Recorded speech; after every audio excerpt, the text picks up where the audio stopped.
That is an interesting point because there's another team on this list we will bring up here in a few minutes that that might have a quarterback opening next season, and Rodgers could easily go there. And that's the Indianapolis Colts. We'll just bring them up now.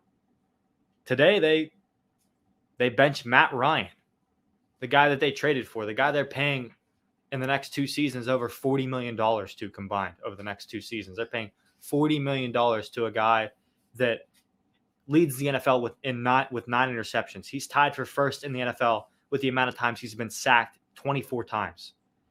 He's had 11 fumbles through 7 weeks of football. 11. He's lost 3 of them. He can't move. He looks fragile almost. And he has an issue with his arm. A lot of people supposedly inside the organization believe that his arm has kind of lost it, pretty much, is what the organization feels like. This is supposedly their new starter. Sam Ehlinger is supposedly going to be the starter for the rest of the season as of now. Back. We got to mention that if we're talking about Sam Ehlinger. Sam Ehlinger, he's back. And he is the guy that said that at Texas a few years back. And Sam Ehlinger is I love Sam Ehlinger. He's been one of my favorite quarterbacks to watch in college football when he was at Texas, because he's just entertaining to watch. That kind of a thing right there, where he stirs so much hate towards himself when it's definitely not needed to happen, is almost hilarious, because he honestly thought that he was bringing Texas back single-handedly, and he didn't. They were really bad the next year. They didn't even win the Big 12. And Sam Ehlinger comes from a pretty historic high school as well. His current backup is Nick Foles. When he was in high school and when he graduated high school, Sam Ehlinger, he finished up his high school career at Westlake High School, where he played 4 years. He graduated and broke the all-time passing record for that high school's history. That record was held by Nick Foles, his backup quarterback now in Indianapolis. Before that, that record was held by Drew Brees, a Hall of Famer in a lot of people's eyes and mine. So it's not like he came from a high school, and it's not like he played football at a bad high school. He played football in Austin, Texas, Westlake High School, a powerhouse. Then he goes on to Texas, the school of his dreams. This is not a guy that, when you look at him, he's not prototypical size. He's not a guy with a super strong arm, but he's a guy that's a dual threat. He can run the ball a little bit. And that's what he did in college. He ran the ball a little bit. He threw it around.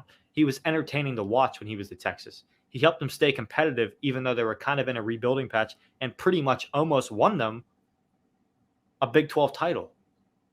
I don't believe he ever did, but he got them close to being back. And now he's going to be the starter for the Colts moving forward. I think it's good for their offense, because their offense ranks 31st in the run game. They have Jonathan Taylor in the backfield. He's one of the best running backs in the league. Why aren't they handing the ball off? Why are they throwing it as much as they are when their best wide receiver is Michael Pittman Jr., Paris Campbell, and a white guy in the slot named Alec Pierce out of Cincinnati? This is not a team that should be throwing the ball like that. A team that you could see throwing the ball that much would be Miami Dolphins, the Buffalo Bills, the Cincinnati Bengals, because they have actual weapons at the wide receiver position, not the Colts. And the Colts have one of the worst offenses in the league, strictly because Matt Ryan has played so poorly. So I think Sam Ehlinger is going to do much better in Indianapolis. I don't think that they're going to win a lot of games with Sam Ehlinger at quarterback, but I think he'll at least be entertaining to watch. And I know it's preseason and stuff like that, but here's his stats from the preseason, where he played extremely well. Do I have those stats? I thought I had those stats. Yeah, I do have those stats. They're right here.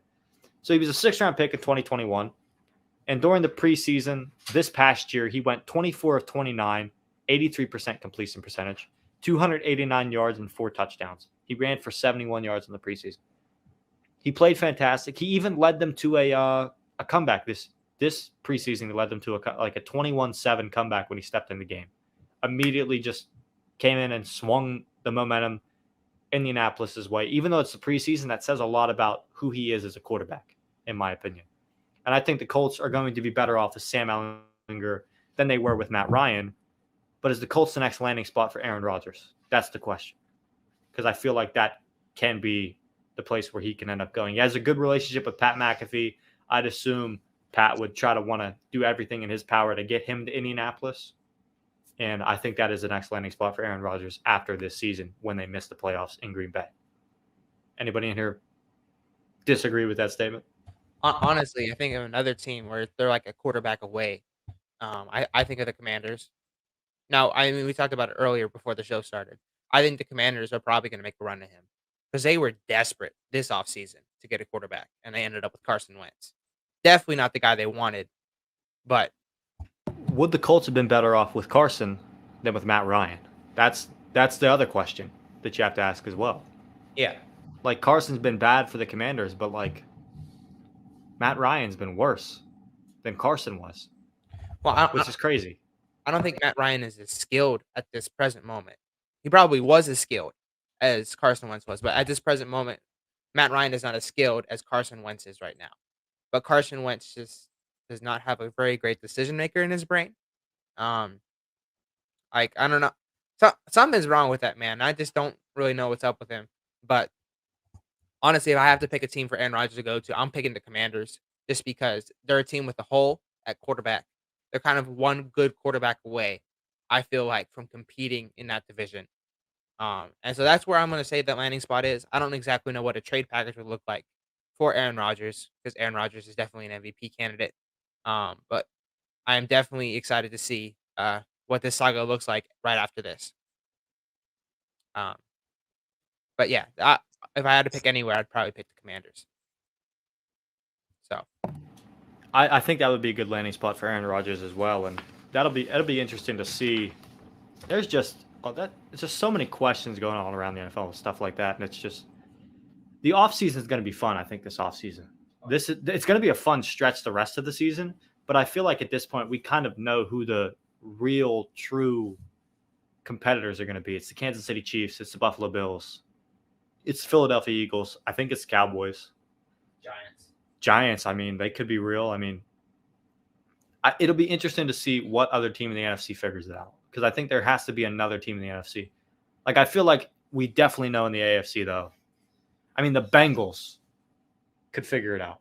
They looked good this week. The Bengals did, and if the Bengals figure it out, that really throws a wrench in the AFC just because, like, those wide receivers that they got are animals on the outside. There's the Browns. There's other teams where like quarterbacks are coming back. People are coming back from injury. So I'm very excited to see how this shapes out at the very end. Yeah, It'll be a wild ride.